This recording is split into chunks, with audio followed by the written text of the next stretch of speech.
우리나라 대중이 가장 좋아하는 철학자가 동서양 통틀어서 내가 알기로는 니체라고 생각합니다. 니체. 빌헬름 프리드리 니체. 니체는 이제 자문으로 글을 쓰죠. 자문으로 글을 써라. 또는 피로 글을 써라. 이런 말 하면서 우리에게 가끔 그 들려주는 자문들이 깜짝깜짝 놀라게 한단 말이야. 이거는 천재가 아니고서는 도저히 쓸 수 없는 그런 말하자면 말들을 쏟아낸단 말이야. 그리고 그분의 그 일생이 드라마틱하지요. 마지막 그 천재가 정신병이 들어서 정신병원에서 한 10년을 살다가 죽는단 말이야. 그런 그 여러 가지 그 우여곡절, 또 평생 그 병에 시달리면서도 이 위대한 작품들을 쏟아내는 것.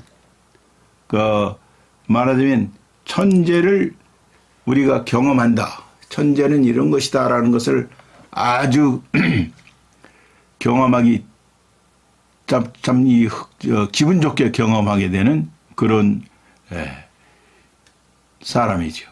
그런데 자라투스트라는 이렇게 말했다. 그 제목도 참 매력적이지만은 그래서 사람들이 딱 그 책을 들고는 읽을래다가 아유 한숨들을 쉬면서 비명들을 지른단 말이야. 만만치가 않단 말이지.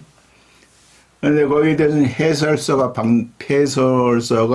반드시 필요하지요. 어떻게 보면.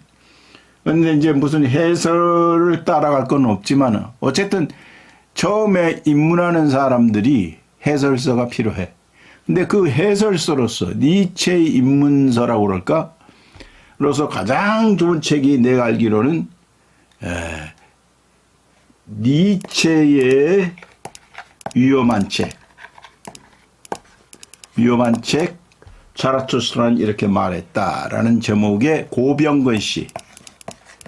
이분은 원래 마르크스의 연구자입니다. 마르크스의 연구자로 아주 유명한 분인데 여러 가지로 탁월한 분이야. 이분도 뭐 이 니체를 다룰 정도면 탁월한 분이지. 또 말하자면 우리들이 많은 글빨도 있고. 근데 이분이 쓰니 이 책이 내가 아는 한 니체의 입문서 내지 해설서로는 가장 탁월하다고 생각을 해요.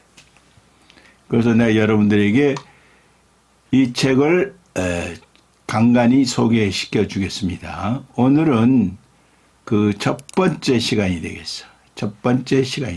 자, 니체 질병과 치유의 체험. 이 병을 떠나서 니체를 이야기할 수가 없다고. 아주 말하자면 늘 그것도 심한 병을 달고 살았거든.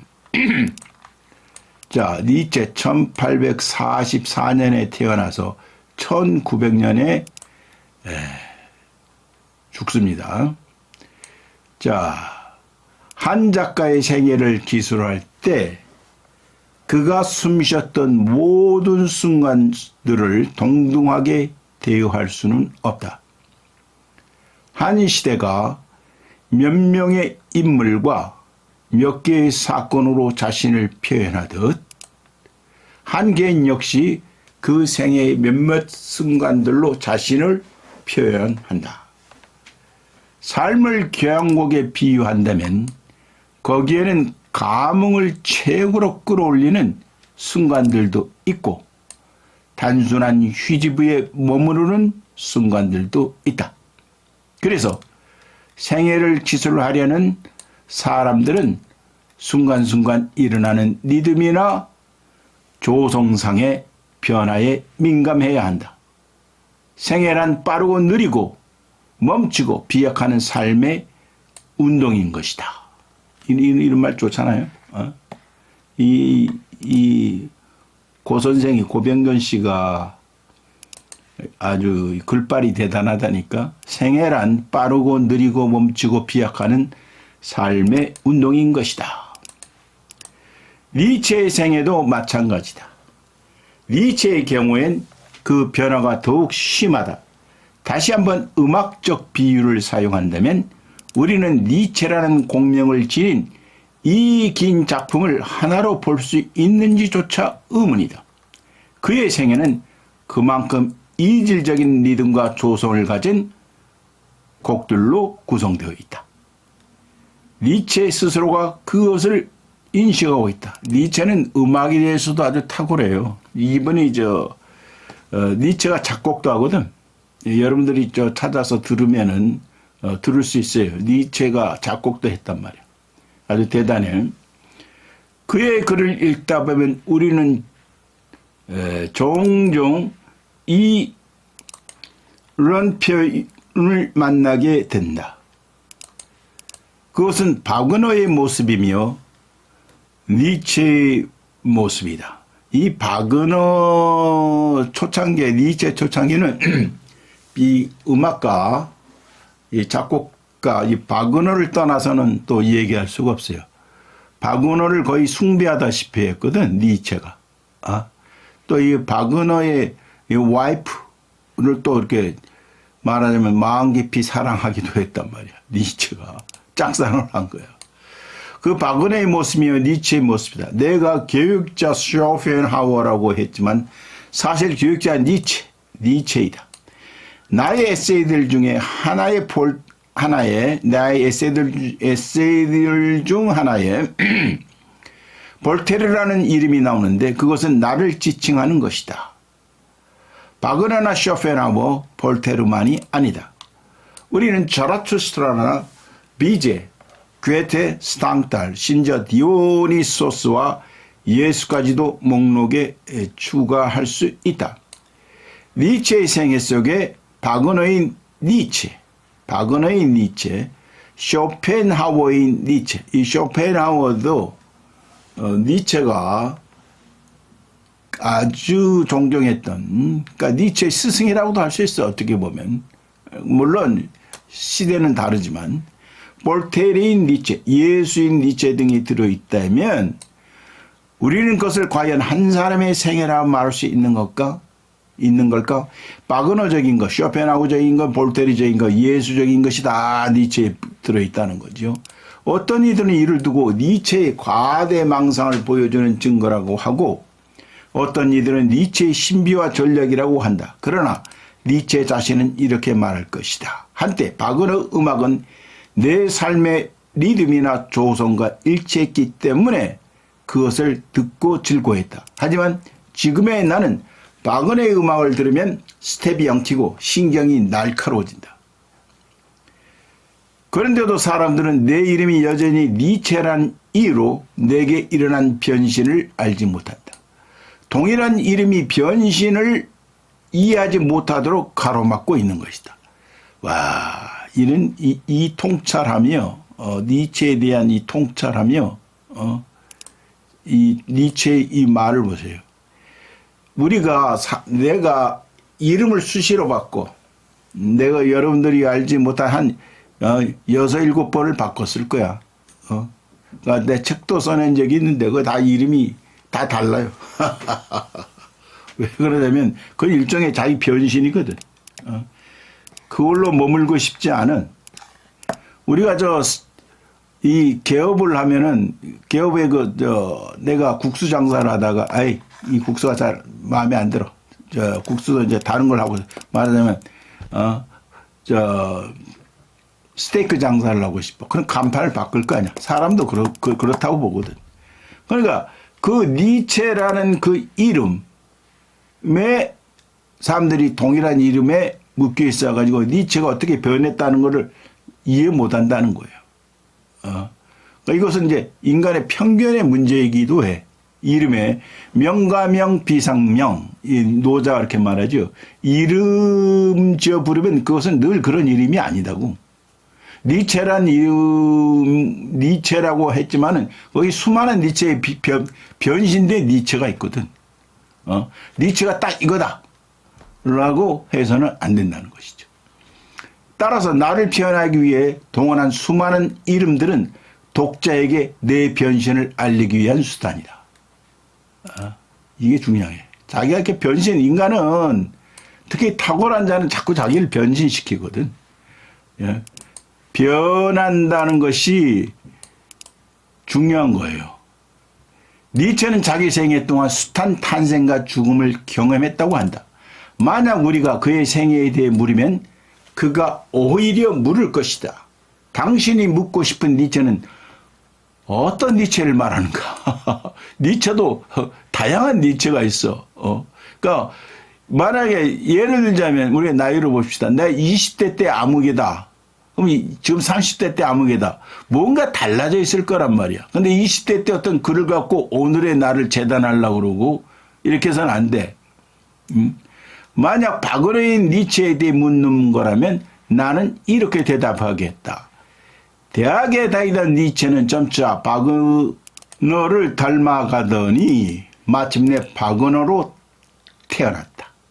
그러나 1876년 여름 바이로트에서 그 니체는 죽고 말았다. 이제 이 니체가 박은호하고 결별을 한다고요. 그런 일이 있어. 니체의 생에서 의미를 갖는 건 매번의 탄생과 죽음이지 사람들이 묘비 같은 데 써두는 연도가 아니다. 프리드리히 니체 1844년에 태어나서 1900년에 죽었어요. 사실 1844년과 1900년은 니체의 생애와 별 관계도 없는 해다. 그는 자신이 태어난 날을 못마땅해 했다. 1844년 10월 15일 나는 프로이센의 프리드리히 빌헬름 4세의 생일에 태어났다. 이 때문에 나에게는 한없는 슬픔을 안겨준 사건이 생겼는데 그것은 아버지가 바로 나에게 프리드리히라는 이름을 안겨준 것이다. 그래서 프리드리히 빌헬름 니체가 되는 거예요. 원래 이름이. 한 가지 좋은 점이 있었다면 생일날이 휴일이었다는 것 전뿐이다. 태어난 날 그에게 부여된 이름은 그의 것이 아니었다. 그의 태어남은 죽음보다 덜 비극적이었다. 1900년 8월 25일 그날은 그가 죽은 날이기보다는 단지 숨을 멈추게 된 날이다. 왜냐하면 그의 삶의 시계는 그 전에 이미 멈춰 있었기 때문이다. 니체는 10여 년 전에 있었던 발작으로 의식을 잃었고 1890년대 중반부터는 사실상 식물 인간과 같았다. 편지에서 그는 맑은 정신으로 친구들과 이야기하면서 죽어가고 싶다고 했다. 그러나 동생 엘리자베스는 숨쉬는 시체상의 상태였던 그를 방문객의 관심을 끌기 위한 전시물로 내놓곤 했다. 이 여동생이 엘리자베스가 아주 사악한, 김건희 같은 그런 스타일의 여자야. 니체를 이용해서 돈벌이 수단으로 삼았다고. 니체의 그 유명세를. 그러나 우리가 니체를 동정할 필요는 없다. 동정을 받아야 할 쪽은 우리들인지도 모른다. 우리들은 시작과 끝만이 아니라 생애의 대부분에서 주인 노릇을 못하고 있기 때문이다. 누가 왜 만들어 놓은지도 모르는 가치와 규범에 복종하고 미리 정해져 있던 길을 따라 의미 없는 생을 이어간다면 그 생은 죽음보다 비참한 게 아닐까? 자, 이거 잘 들어보세요. 우리는 사실 왜 니체가 기존의 그 가치들을 망치를 들고 다 파괴시키려고 했냐면은 그것은 누가 만들어 놓은지도 모르는 가치와 규범에 복종하게 만들어 놓고 있단 말이야. 그래서 미리 정해져 있던 길을 따라 의미 없는 생을 이어간다면 그 생은 죽음보다도 비참한 게 아닐까. 그러나 니체는 적어도 자기 삶의 많은 순간에서 주인이었다. 작품과 시간을 봅시다. 그 글발이 아주 시원시원하죠. 시원시원해.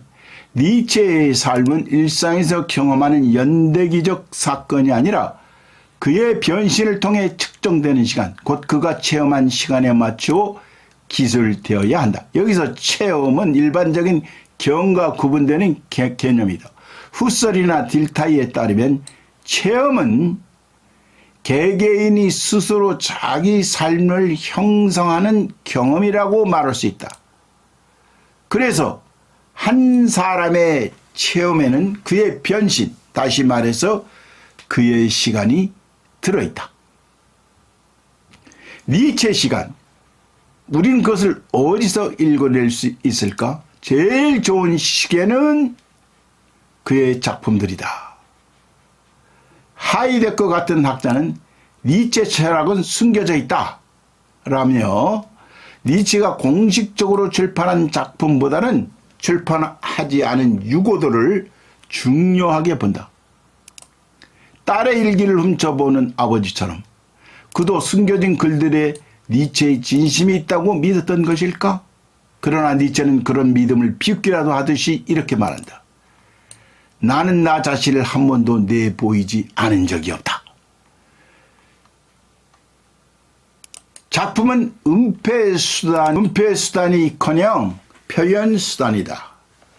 내 작품들은 나에 대해 말하고 있다. 그런데 니체는 여기서 흥미로운 언급을 덧붙이고 있다. 내 모든 저서들은 소급되어 날짜가 기입되어야 한다.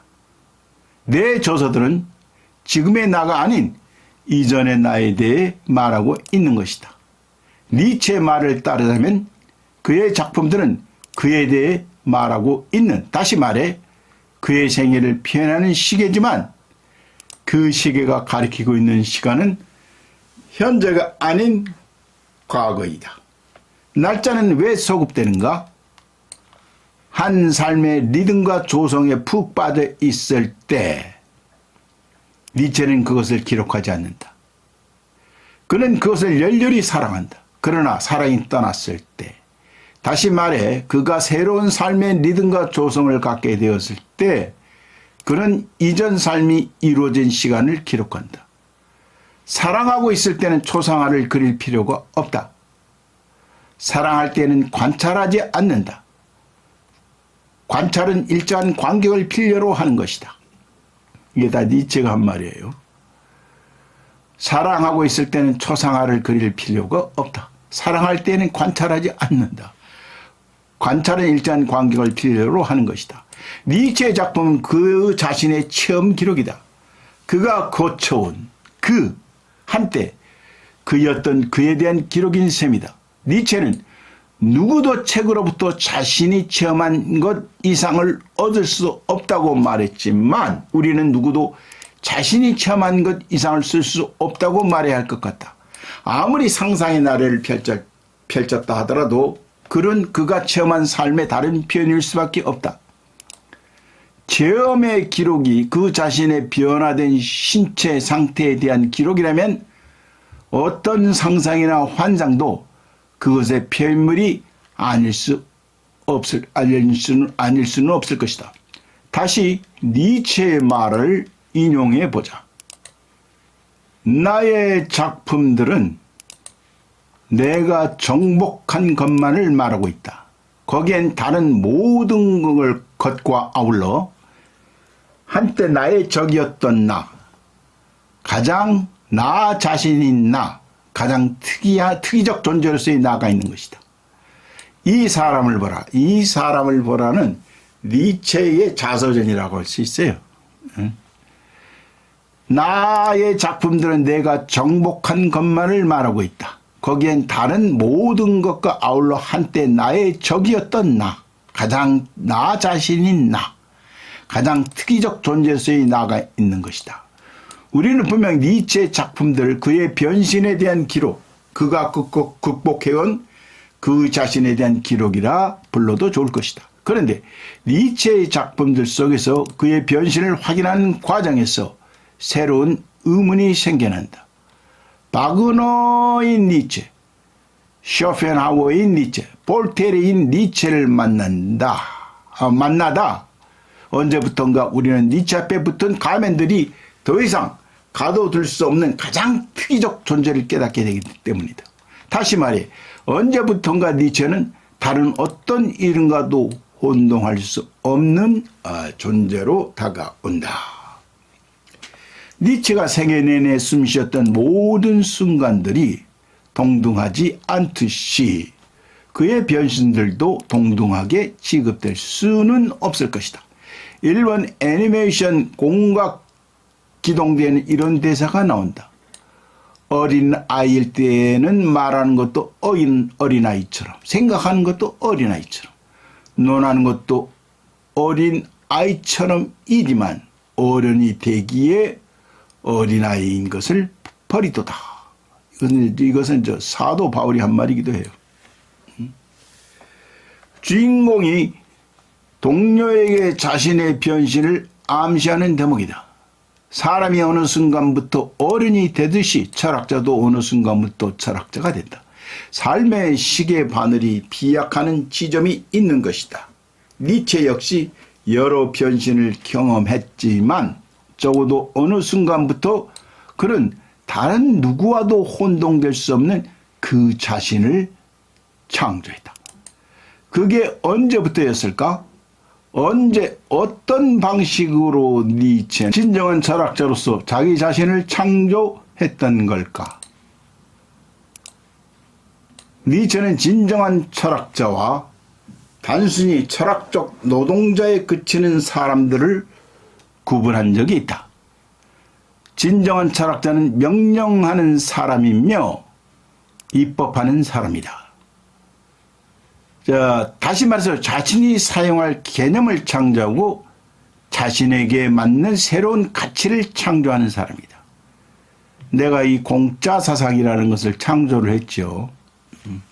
사실 내 공짜 사상을 알면 이 세계가 딱 천지개벽이 일어나야 되는데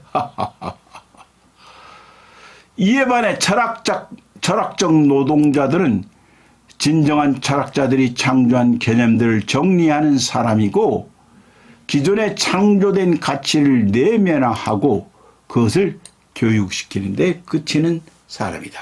그러니까 헨리 데이비드 소로우, 미국의 그 월든이라는 작품, 일명 숲속의 생활이라는 그 명제를 쓴 사람들 그렇게 말해. 철학자하고 철학 교수는 다르다는 거지. 철학자는 바로 이런 사람. 자신이 사용할 개념을 창조하고 자신에게 맞는 새로운 가치를 창조하는 사람이어야 돼. 근데 이 철학적 노동자들, 소위 말해서 철학 교수들은 이 진정한 철학자들이 창조한 개념들을 정리하는 사람이고 기존에 창조된 가치를 내면화하고 그것을 교육시키는 데 그치는 사람이야. 그러니까 내가 이런 글들을 안 쓰고 이렇게 다른 사람이 쓴 것을 강독하는 이유도 내 변명이 아니라 나는 이 공짜 사상만 내가 창조한 말하자면 공짜 사상만에 내 지대한 관심이 있을 뿐이지 여기 이런 데다가 책을 쓰고 그럴 만한 뭐는 없어요. 시간도 없고 또 나는 그야말로 이 한 권 시집 한 권과 말하자면 사랑의 시집 한 권과 이 세상을 바꿀 철학서 한 권을 펴놓겠다라는 것이 내 평생의 꿈이었거든. 그런데 이제 글쎄 지금은 뭐 그게 책을 좀 더 당장 펴낼 수 있지만 나오자마자 사람들한테 애면당하면 그건 지혜로운 일이 아니야. 지혜로운 일이 아니야.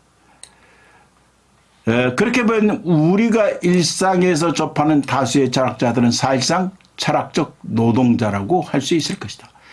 니체 역시 처음부터 진정한 철학자일 수는 없었다. 우리가 알고 있는 그의 주요 개념들 가령 긍정의 권력 의지, 영혼 회귀, 이버맨시, 초인을 말하죠. 우리들이 초인이라고 번역하는 이버맨시 등은 모두 1881년 이후에야 제 모습을 갖추기 시작한다. 처음엔 그도 자신을 대변해 줄 다른 예술가와 철학자들을 찾아 나섰다. 그는 그들의 작품과 개념을 통해 느끼고 생각하고 행동했다. 그러나 어느 순간부터인가 그는 자신의 생각이 그것들로 표현될 수 없을 만큼 커져 있음을 느꼈다. 그러니까 이 나다니엘 호손의 큰바위 얼굴이라는 게 있죠. 큰바위 얼굴. 저 전설이 있어. 그 마을에 저 산에 큰 바위 얼굴이 어떤 얼굴이 이미지가 나타나고 있는데 이 사람이 나타나면 이제 마을이 말하자면 붕이 일어나는 거야. 그런데 이 소년이 아무리 기다려도 저 사람인가 하면 아니고 저 사람인가 하면 아니고 사람들이 우 몰려와서 저 사람인가 말하자면 메시아라 이거지. 저 사람인가 하면 큰바위 얼굴하고 달라.